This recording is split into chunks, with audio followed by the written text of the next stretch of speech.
They have loved and lost. There's a lot of times where I can't put it out of my mind. I mean, it's hard for me walking down the street. They've lost sons, daughters, and those whose smiling faces they'll never see again. It's just the most painful experience that anybody can ever endure. But for some, those tragic deaths have become a call to action as they're making saving lives their life's work. There's some hope that by helping out at checkpoints and other volunteer work I do, that I can make a difference.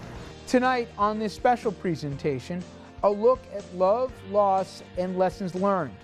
Why a baby or any child on board can lead to unspeakable tragedy when someone drinking or high is behind the wheel.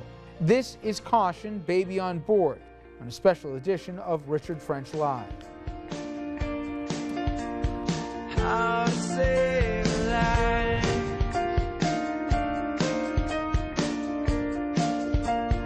How to save a life. Good evening, I am Richard French, and thank you so much for joining us. You may remember that old slogan, Caution, Baby on Board. Well, for years, it seems you couldn't miss it. You saw it in all kinds of roads, whether highways or just general roads, the cars carrying kids, which had that yellow iconic sign stuck to a rear window.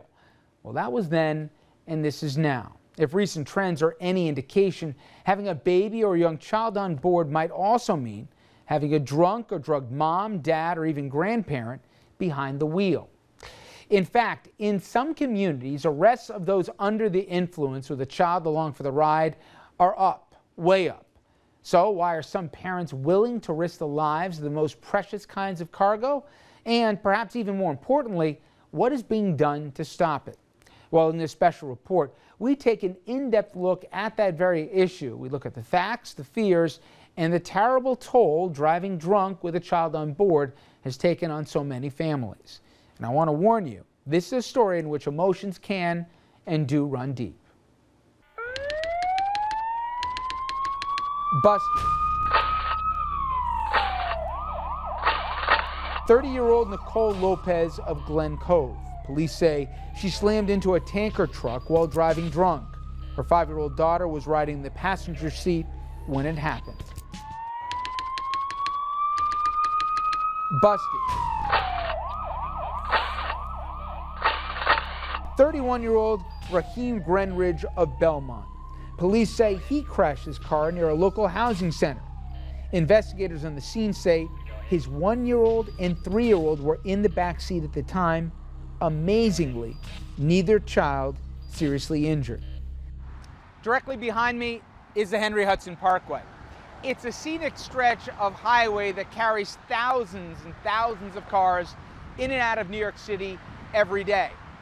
And for many of us, it's part of our daily routine. But not on that October day in 2009, and certainly not where I'm standing right now. On that fall day 3 years ago, an almost unspeakable tragedy happened here near 96th Street. Her name, Leandra Rosado. She was only 11 years of age. Friends and family say that she had a smile that could light up a room. But that smile and her life, it came to a shocking end when the driver of the car that she was riding in, a family friend and a driver legally drunk, flipped the car, killing Leandra instantly. Some say the 11-year-old died before she ever had a chance to live. There's a lot of times where I can't put it out of my mind. I mean, it's hard for me walking down the street, especially if I go to the beach or park or movie theater when you see kids, you know, around my daughter's age, or even young girls like 3, because it brings back memories of my daughter.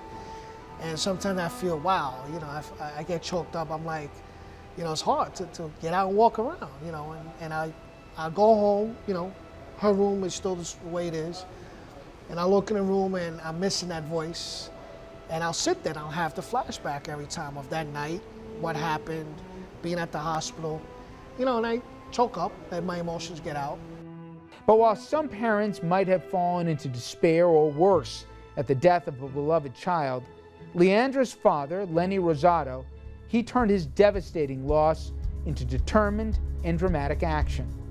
By sheer force of personal will, he teamed up with powerful allies, including then Governor David Paterson, to prod, and some would say shame, a notoriously slow New York State Assembly into passing Leandra's Law.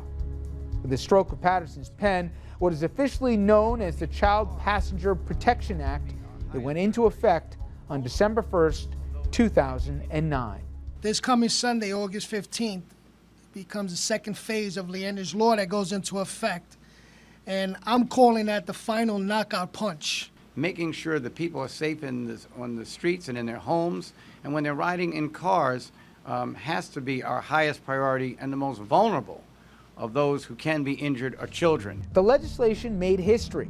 It made it a felony for anyone to drive intoxicated or under the influence of drugs when babies or children are on board. Now, before the bill was passed, it was a simple misdemeanor. It could be treated as a minor traffic violation. But does that mean the dying has in fact stopped? Perhaps no one can answer that question better than victims advocate Tom McCoy. Well, it's a new crime. You have to understand that. You know, driving drunk with a child in the car is a felony. It wasn't before. So they're making these arrests, and they're first now getting some data on how many parents or how many adults are driving drunk with children in their car. And you know what? There's a lot of them. I think people should look at that decision to get behind a car drunk with kids in the car and imagine what if it happened to their kids. And so I think people have to personalize these decisions not as abstractions that someone else is dealing with, but what if it happened to me? You know, it's estimated that only 2% of drunk drivers are ever actually caught. And Mothers Against Drunk Driving say there are as many as 5 million drunk or high drivers on our highways nationwide at any one time, either night or day. Now, when we come back, everyone, we're going to have much more of our special report, Caution, Baby on Board.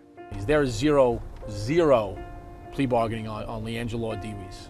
We ride along with the special Drinking and Driving Sheriff's Patrol, plus we get an exclusive look inside the Batmobile, a special technology-filled mobile DWI processing and enforcement unit designed to combat DWIs on some of the region's busiest highways. And later, the only thing I can do besides go to a cemetery to visit my son is try to get people not to have to go through the pain and suffering that we suffer daily. Caution, Baby on Board continues on this special edition of RFL.